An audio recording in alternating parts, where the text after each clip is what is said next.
Joy with CIBC First Caribbean Rewards Visa Classic and Visa Gold Cards. CIBC First Caribbean, for what matters. Good evening, I am Mark Seal with your CBC Sports World. YMCA have kept their playoff hopes alive after narrowly defeating the Combermere School Old Scholars in the Men's Super League. This was when the Barbados Hockey Federation 7-a-side tournament continued at the UWI AstroTurf. Also in action last night in the National League were Empire and UWI. CBC's Sean Green reports. Let's pick up the action in this Empire UE encounter in the 9th minute. Empire in the blue, of course. That's when Davron Adderley converted for UWI. Empire on the run in the 33rd minute. This is Empire on the charge. And Peter Aline does the business for the Blues, making it 1 goal apiece. And that's how it stayed. The other game featured YMCA in the blue taking on Combermere School Old Scholars. This is Dario Lewis in the 11th minute of the match. YMCA now on the cards. The Combermere Old Scholars looking to get back even with the YMCA team. Mark Owen just whacking it. And now we're even. And before you could say YMCA, Ralph Watson was all over the diving keeper, slotted it home in the 29th, and YMCA take the lead again. Old Scholars with a penalty here in the 43rd. Niraj Mason swinging and getting it past the defense to even things up again at 2 goals apiece. But who would score the final goal to win the contest?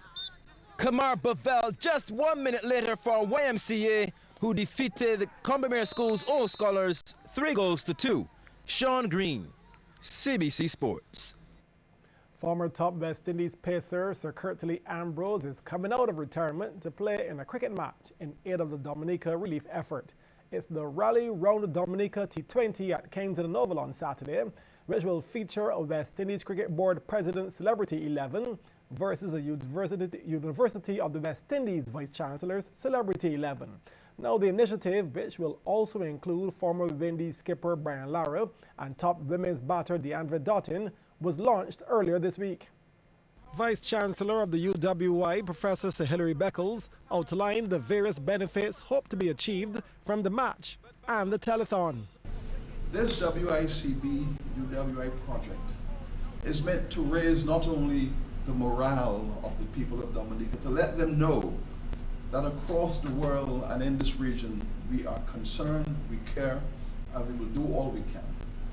It is also an attempt to raise some revenue to assist with the building of the infrastructure of the schools, to restore the quality of the water supply, to ensure that the children can get back to school with their teachers, to ensure that families have homes they can shelter their children.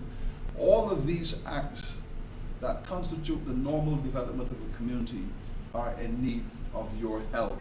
Chief Executive Officer of the WICB, Michael Muirhead, says Barbados was chosen because many of the pieces needed to ensure that there's a good cricket match are already right here. An important aspect of why we also chose Barbados to host this such an important match is really because, it's partly because the squad, we are preparing to go to Sri Lanka. We're going on tour and we leave here on the 28th. And we go to Sri Lanka, we come back for a very short time, and then we're off to Australia. That's the West Indies team. So, you know, we have all the products, so to speak, here, right here. And we thought, what better way to have the West Indies team contribute to such an event. And we are mobilizing the entire squad. In addition to the names that were mentioned, the entire squad will be out on the field and be there to support this worthy cause. The Rally Round Dominica Celebrity T20 cricket match will be this Saturday, Kensington Oval, 7 p.m. And the Caribbean Broadcasting Corporation will also be playing its part for the cause. The radio commentary team and the technical setup for the match is being provided complements the CBC. Live coverage will be on 94.7 FM. Now we'll have a lot more info on this Dominica Relief Initiative during CBC Sports, 8:30 tonight on TV8. Barbadian athletes who competed at the just concluded Commonwealth Youth Games in Samoa are being congratulated for their courage in the face of adversity. Team manager Gail Craig Archer says some of the athletes who made the trip contracted gastroenteritis in Samoa, but still managed to give of their best. Swimmer Michaela Treasure was the worst affected of the 7 athletes. The Barbados camp got hit really hard with a gastrointestinal virus, which took out almost everybody. The swimmer, she got it the actual day before she was to compete. I spent like almost 5-6 hours that night with her at hospital, throwing up, getting IVs, etc., etc. And the thing about her was she came back and she said to the doctor, no, I've come this far, I have to compete. Because he was giving us a letter to pull her out of the competition the next day. And she said, you know what, no, I've come too far, I'm going to compete. And we kept saying, are you sure? Because she was really weak. And she said, no, I need to do this. And she did go out there the next morning and she did her best. Rivaldo Leacock was the standout athlete, securing a gold medal in the men's 400-meter hurdles. He was clocked at 51.12 seconds. He was ahead of Johovny James of Jamaica and Harrison Kipton Moss of Australia. Creditable performances also came from Kiana Marshall, who teamed up with an athlete from Scotland to win the girls' tennis doubles, and from archer Brandon Field, who was 9th in the individual men's recurve competition and also secured a joint 2nd place in the mixed team competition. It was a really enlightening experience for me. You know, this was the first time I actually captured a global gold medal, so I'm thankful. The first part of the race was very solid. Coming home, all I did was obviously increase my speed, and I made it home. I went into it really confident that I would have gotten a medal, so I just took the experience I had from career to World Youth and sort of meets. I just put it all together somehow. It was my first time that I actually got to go to games, so it was different, but I had a really nice time, and the facilities were really nice. It was nice to play like all these players I've never experienced before because they were from far regions.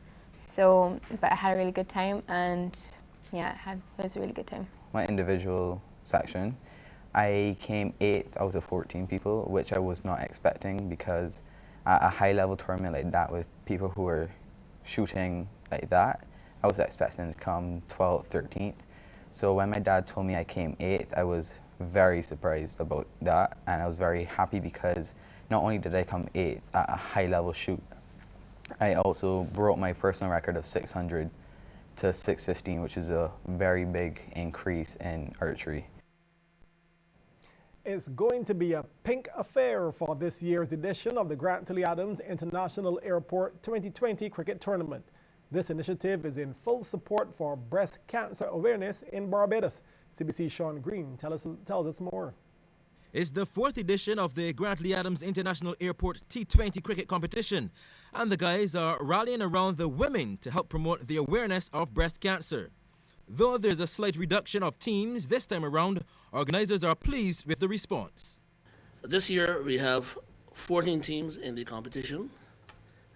We started with about 17 and we had to do some adjustments, but suffice it to say, we are happy with the 14 teams that we have, which are 11 out of the airport proper and 3 teams out of the communities that sit around Grantley Adams International Airport. As part of the opening, we will have a celebrity match in support of breast cancer awareness. That celebrity match will be the only game that will take place on the opening. That match will feature a Celebrity 11 versus an Airport United 11. As far as the actual tournament is concerned, it will carry a slightly adjusted format. This year we're going to be doing 2 zones of 7 because we don't have the 15, which will be 3 zones of 5. So we're going to have straight to semi-final and then final, and the playoff, 3rd place playoff as usual from the semi-final stage down. Wherein is concerned, for the preliminary round games, there are going to be no replays. Replays start at semi-finals. It's a reserve day for the replays. Defending champions Gem Stars are looking to be the first team to retain their title. I got a group of people in my area that need some serious harnessing of their talents, and this was an outlet to expose that. And after 3 years, we became the champions. And we are not looking to let go of that championship so easily. So just understand what I'm saying to you all, right? And then with this breast screening thing, this is a great initiative for the competition and for Barbados on the whole, because we have a lot of beautiful young women that has or can become affected by this problem. So it's very important. All matches will be played at the Rice's playing field from 7 p.m. with the opening ceremony set for September 27th. Sean Green, CBC Sports. That's it for sports for now. I'll be back at 8:30 with more sports. But up next, Business Report.